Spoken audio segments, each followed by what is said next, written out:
ওয়াল আবর্জনাগুলি সবগুলো ওখানে ফেলানো হচ্ছে। তার জন্য আমাদের হিন্দু মহারাজ সর্বোচ্চ ধন্যবাদ। আসসালামু আলাইকুম।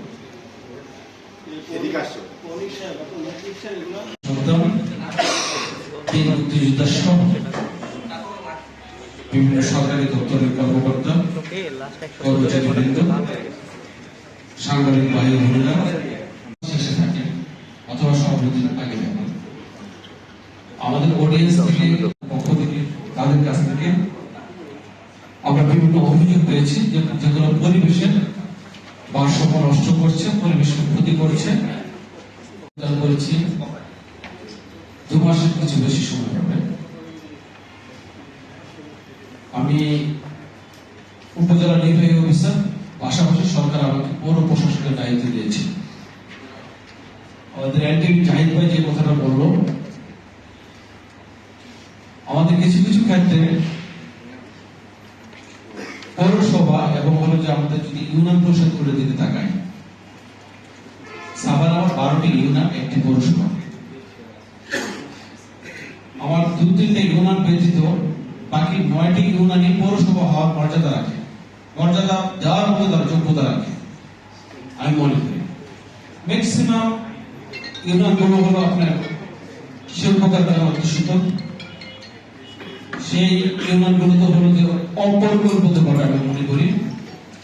আমার রাস্তাঘাট, শিল্প কারখানা, শিল্পের যে বর্জ্য, আমাদের হলো যে হিউম্যান যে মলমূত্র, ওয়েস্ট ম্যানেজমেন্ট, সেগুলো পরিকল্পিতভাবে হয়নি। এটা শুধু আজকে থেকে না, এটা দীর্ঘদিন আগে থেকে সেটা হয়ে আসছে। এগুলোর কনসিকুয়েন্সে বর্তমান আমরা যারা আছি, বর্তমান প্রজন্ম, তারা আমরা ক্ষতিগ্রস্ত হচ্ছে। সেবাটা হয়তো বা আমরা সেখানে এখন দিতে পারছি না। আমাদের অনেক সীমাবদ্ধতা রয়েছে, তো অনেক প্রবলেম রয়েছে। তা আমরা যদি 1 by 1 আমরা যদি বলি যে ট্রেস করে যদি যেতে পারি এবং আমাদের প্ল্যানগুলো দীর্ঘমেয়াদী থাকতে হবে। এই হলো একটি। পাশাপাশি আপনারা বলেছেন নদী দখল, খাল দখল, শিল্পের বর্জ্য। আজকে যে মিটিংটা হয়েছে, আজকে যে ওয়ার্কশপটা হয়েছে, তো সেখানে যদি আমার রাজুক থাকতে পারত, যদি রাজুককে রাখা যেত, বিআইডব্লিউকে রাখা যেত, পরিবেশ অধিদপ্তরের কাউকে রাখা যেত, অর্থাৎ যার যে কাজ ছিল, বাস্তবায়নকারী যে সংস্থা, তাদেরকে যদি রাখা যেত, তাহলে জিনিসটা আমার ফুলফুল হতে পারে আমি ভাবি। বিআইডব্লিউ এর পানি উন্নয়ন বোর্ড, তাদের কিন্তু নদী নিয়ে কাজ করা হলো যে কথা তারা করছে।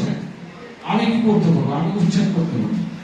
উচ্ছেদ করে যদি আপনার একটা বিউটিফিকেশন করতে হয়, তাহলে আমার বরাদ্দ লাগবে। যদি আমি গাছের চারা লাগাতে হয়, আমার সার্ভিসের বরাদ্দ লাগবে। না, আমি পৌরসভার প্রশাসক, আমি উপজেলা পরিষদের প্রশাসক, চেয়ারম্যানের প্রশাসক, আমি একাধিক সরকার, আমি ঢাকা জেলা পরিষদের সদস্য। তো আমার এর থেকে যতটুকু সম্ভব সেটা তো আমি করবই। বাট একটা ইনক্লুসিভ যদি প্রোগ্রাম করা যায়, সকলকে যারা যেসব স্টেকহোল্ডার রয়েছে, রাজু, আমি আমার স্টুডেন্টের কাছে শুনেছি, আমার এই যে মধুমতি মডেল টাউন যেটা বলা হয়, দায়িত্বের সাথে কিন্তু কর্তব্যের একটা সম্পর্ক আছে। এটা আমাদের আইনেই বলা আছে, সংবিধানেই বলা আছে যে কারো না কারো দায়িত্ব, সেটা কারো না কারো কর্তব্য হয়। ওনাদের যেরকম দায়িত্ব যে ওনারা পালন করছেন, আমাদের কর্তব্য কিন্তু পরিবেশটাকে ভালো রাখা। সেটা আমার নিজের ঘরে আমি রাখবো, যেরকম দেশটাকে যদি আমি সামগ্রিকভাবে চিন্তা করি, আমরা সবাই তাহলে দেশের সন্তান। দেশটা হচ্ছে আমাদের ঘর, আমরা দেশটাকে, ওইটা হচ্ছে আমাদের কর্তব্য। ওনারা দায়িত্ব পালন করবে, নাগরিক হিসেবে আমরা আমাদের কর্তব্য পালন করবো। আমি এই বলে শেষ করছি। আপনাদের সবাইকে অসংখ্য